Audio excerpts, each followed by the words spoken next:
तत्पुरुष, तत्पुरुष अर्थात तस्य पुरुष या स पुरुष, उसका पुरुष या वह पुरुष।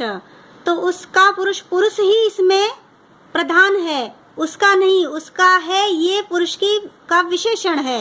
इसीलिए तत्पुरुष का यही शाब्दिक अर्थ है, तत्पुरुष अर्थात वह पुरुष या उसका पुरुष। पहचान है इसकी, दूजा पद हो खास जहाँ, हो तत्पुरुष समास वहाँ। जिस पद में दूसरे पद की प्राथमिकता हो उसे तत्पुरुष समास कहते हैं, क्योंकि पद में जब दो पद होते हैं तो पहला पद विशेषण का कार्य करता है और दूसरा पद विशेष्य का कार्य करता है। जैसे कि कृष्ण सर्प या राजपुरुष या मुखचंद्र। तो कृष्ण सर्प में सर्प काला सांप, तो सांप का विशेषण है काला, इसीलिए ये तत्पुरुष समास है और इसमें जो सर्प है वो विशेष है, ना कि काला। इसी तरह से राजा का पुरुष, तो पुरुष विशेष है, इसमें पुरुष की प्राथमिकता है, ना कि राजा की। राजा का है, ये केवल उस पुरुष का विशेषण है। इसी तरह से मुखचंद्र कहेंगे तो मुखचंद्र में चंद्रमुख है, तो इसमें मुख की प्राथमिकता है, ना कि चंद्र की, क्योंकि मुख चंद्रमा के जैसा है, तो चंद्रमा केवल उसका विशेषण है। तो पहला पद केवल विशेषण का कार्य करेगा, दूसरा विशेष्य होगा, और जो विशेष्य होगा वही खास होगा। इसीलिए दूसरा पद जिसमें प्रधान हो वो तत्पुरुष समास होता है। दूजा पद हो खास जहाँ, हो तत्पुरुष समास वहाँ। तत्पुरुष समास के दो भेद हैं, व्याधिकरण या विभक्तिकरण तत्पुरुष समास, विभक्ति तत्पुरुष समास। दूसरा समानाधिकरण तत्पुरुष समास। समानाधिकरण तत्पुरुष समास वो समास होता है जिसमें दोनों ही पदों में समान विभक्तियां होती हैं। व्याधिकरण तत्पुरुष समास वो होता है जिसे हम विभक्ति तत्पुरुष समास भी कह सकते हैं। विभक्ति तत्पुरुष समास को ऐसे समझिए, प्रथमा को छोड़कर शेष सभी में यह समास होता है, अर्थात द्वितीया से लेकर सप्तमी तक की विभक्तियों का लोप जिसमें हो जाता है उसे हम विभक्ति तत्पुरुष समास कहते हैं। और इसके कुछ अन्य भेद भी हैं, कुल मिलाकर तत्पुरुष समास के 11 भेद हैं। विभक्ति तत्पुरुष समास के 11 भेद हैं। पहला समास है द्वितीय तत्पुरुष समास। इसकी पहचान है श्रितः अतीतः पतितः गतः अत्यस्त प्राप्त आपन्न। द्वितीय तत्पुरुष समास होता है और समयवाची सब शब्दों के संग। श्रित अतीत पतित गत अत्यस्त प्राप्त आपन्न द्वितीय तत्पुरुष समास होता है और समयवाची शब्दों के संग। तो श्रित दूसरा पद श्रित हो, अतीत हो, पतित हो, गत हो, अत्यस्त हो, प्राप्त हो या आपन्न हो, या फिर तो द्वितीय तत्पुरुष समास हो जाएगा, अर्थात पहले पद में द्वितीय विभक्ति लगेगी और समास करते समय उसका लोप हो सकता है। और या फिर द्वितीय विभक्ति के जो कर्म कारक है उसके जितने भी नियम हैं, तो इस तरह से कर्म कारक यदि लागू हो रहा होगा तो वहां भी तत्पुरुष समास द्वितीय तत्पुरुष समास हो जाएगा। तो वही श्रितातीत पतित गत अत्यस्त प्राप्त आपन्न द्वितीय तत्पुरुष समास होता है समयवाची सब शब्दों के संग। यही कारिका है, इसके अनुसार ही द्वितीय तत्पुरुष समास होता है मुख्य रूप से। जैसे आशा अतीत, तो आपको बताया था श्रित अतीत पतित गत, तो अतीत शब्द आ रहा है, इसका तात्पर्य, इसकी पहचान क्या है कि ये द्वितीय तत्पुरुष समास है। देखिए यदि समास विग्रह आता है तब तो आप आसानी से पहचान ही लोगे कि आशाम अतीत, अर्थात यहाँ द्वितीय विभक्ति लगी हुई है तो ये द्वितीय तत्पुरुष समास है। किंतु पहचानना होता है समास का विग्रह करते समय पद को। तो श्रित अतीत पतित गत अत्यस्त प्राप्त आपन्न, ये इसीलिए कारिका बनाई थी। अतीत शब्द आ गया, इसका तात्पर्य ये है कि द्वितीय तत्पुरुष समास है। तो विग्रह कैसे होगा, आशाम अतीतः, तो आशाम अतीतः अर्थात आशा के पार या आशा में लगा हुआ परंपरागत, इसका अतीत का अर्थ होता है।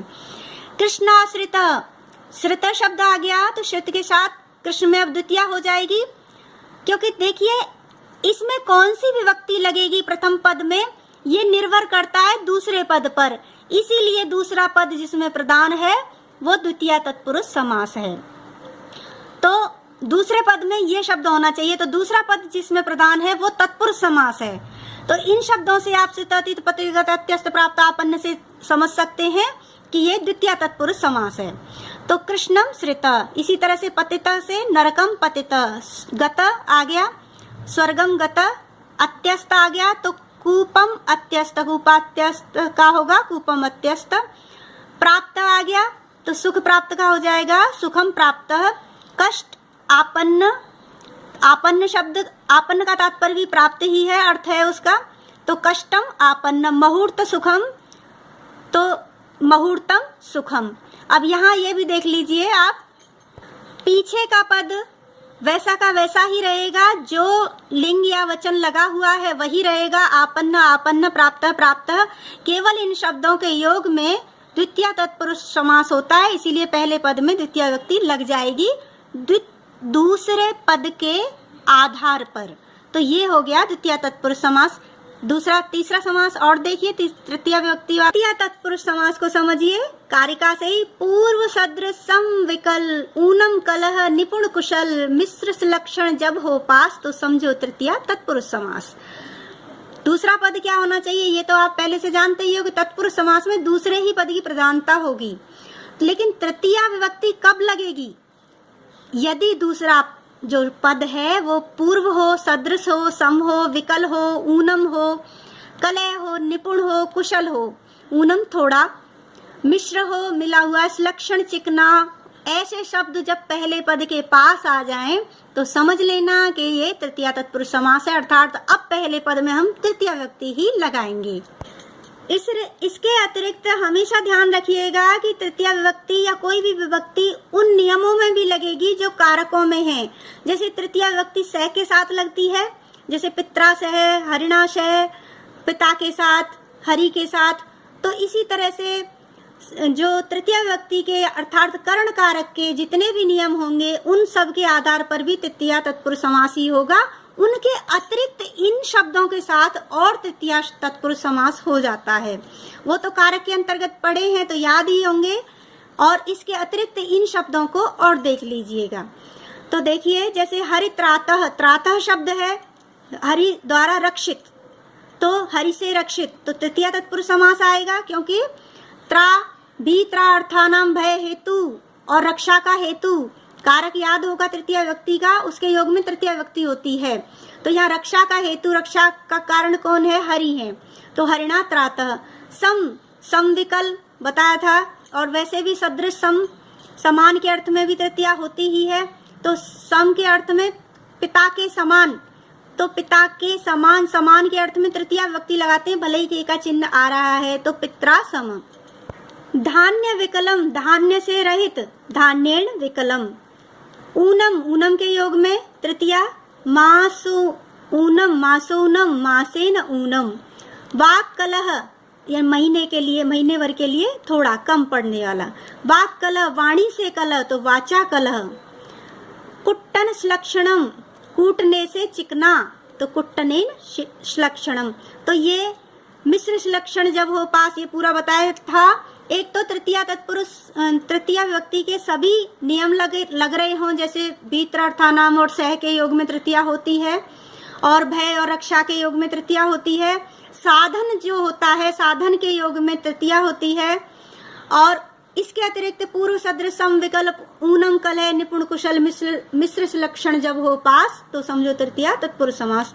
तो ये इन शब्दों के योग आया है, इसलिए इनमें पहले शब्द में हमने तृतीय लगा दी। अब कुट्टन लक्षणम, कुट्टनेन लक्षणम समास कीजिए, आपको केवल विभक्ति हटानी है और कुट्टन लक्षणम कर देना है। तो ये समास करना आसान है। विग्रह की पहचान के लिए ध्यान रखना पड़ेगा इस कारिका को और तृतीय या अन्य विभक्तियों के नियमों को। तो त्रा, सम, विकल, ऊनम, कलह, निपुण, कुशल, इन सब के योग में हमने तृतीय विभक्ति लगा दी विग्रह करते समय। अब कुछ स्वयं करके देखिए, जैसे गुण मिश्रम, गुण से मिश्रित, गुण में मिला हुआ, गुण से युक्त, तो यहाँ क्या आएगी, तृतीय आएगी। तो गुण पुल्लिंग की तरह, राम की तरह, गुणेन मिश्रम, क्योंकि ये पुल्लिंग है। धान्य अर्थ, धान्य के द्वारा अर्थ, धन। यहाँ देखिए धान्य अर्थ का मतलब लिए भी होता है, वो चतुर्थी में होगा। तो जैसे कि, लेकिन यहाँ धान्य शब्द है, अगर कहें धनार्थम तब तो चतुर्थी लगेगी कि धन के लिए, धनार्थम कार्यम क्रियते, धन के लिए कार्य करता है, परिश्रम क्रियते या परिश्रम करता है। लेकिन यहाँ धान्य अर्थ, धान्य के लिए, अर्थात धान्य अर्थ, धान्य से यहाँ धान्य होता है चावल, जौ, चावल, तो उसके द्वारा अर्थ धन की प्राप्ति है। तो धान्येन अर्थ, अर्थात धान्य से धन मिला। नख भिन्न, नाखूनों से अलग, भिन्न के अर्थ में तृतीया, मास पूर्व महीने से पहले, विद्याहीन विद्या से रहित, हस्तलिखितम हाथ से लिखा हुआ। अब आप देखिए इनका विग्रह करके, और इन सभी में तृतीया तत्पुरुष समास लगेगा क्योंकि तृतीया के नियम भी है। इसके अतिरिक्त इन शब्दों का योग भी है। चतुर्थी तत्पुरुष समास, पहले पद में हो चतुर्थी योग या फिर योग में हो बलिहित अर्थम सुख रक्षित भी। तो या तो पहले पद में चतुर्थी का योग होना चाहिए अर्थात संप्रदान कारक के नियम लागू होने चाहिए, या फिर दूसरा पद जो हो वो बलि हो, हित हो, अर्थ हो, अर्थम हो, सुख हो या रक्षित हो। जैसे ज्ञानार्थम, ज्ञान के लिए, तो ज्ञान के लिए अर्थात ज्ञानाय इदम लगाओ, तो यह है, ये एक भाव के लिए हो जाएगा। तो ज्ञानार्थम अर्थात ज्ञानाय इदम। यूप दारू, दारू लकड़ी किसके लिए? यूप खूंटे के लिए, तो यूपाय दारू। द्विज अर्थम, अर्थम यहाँ अर्थ से तात्पर्य धन से है, तो द्विज ब्राह्मण के लिए धन, द्विजाय अर्थम।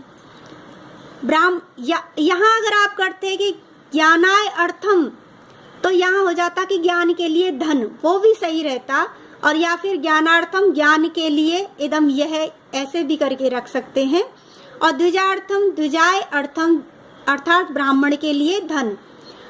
ब्राह्मण सुखम, ब्राह्मण के लिए सुखम, सुख है तो ब्राह्मणाय सुखम। तो ये अर्थम, अर्थम सुखम ये है, बलि हित अर्थम सुख और रक्षित, इन शब्दों के योग में चतुर्थी होगी। इसके अलावा चतुर्थी का योग है कि जिसके लिए कोई क्रिया या कर्म किया जाता है उसमें चतुर्थी होती है। तो ज्ञान के लिए या यूपाय दारू, दारू या कर्म, ये वस्तु, जिस किसी के लिए भी कोई वस्तु होती है उसमें भी चतुर्थी होती है। तो ये संप्रदान के नियम थे। और आपको बताया था कि बलि हित अर्थम सुख रक्षित ऐसे शब्द भी हो सकते हैं पीछे। तो जैसे भूत बलि, भूत के लिए बलि, तो भूत में कौन सी व्यक्ति आ जाएगी? ये कौन सा समास होगा? ये चतुर्थी तत्पुरुष समास होगा। देवहितम, देवता के लिए हित, तो लगाइए यहाँ आप स्वयं विग्रह करके देखिए। द्विजान्नम, अन्न किसके लिए? द्विज के लिए, ब्राह्मण के लिए। या द्विज धनम, तो द्विज धनम, ये यहाँ भी वही नियम लागू होगा। जिसके लिए कोई वस्तु होती है, जिसके लिए कोई दान किया जाता है या जिसके लिए कोई क्रिया होती है उसमें भी चतुर्थी होती है। तो इस प्रकार चतुर्थी तत्पुरुष समाप्त हो गया। अन्य समास अगले वीडियो में देखिए।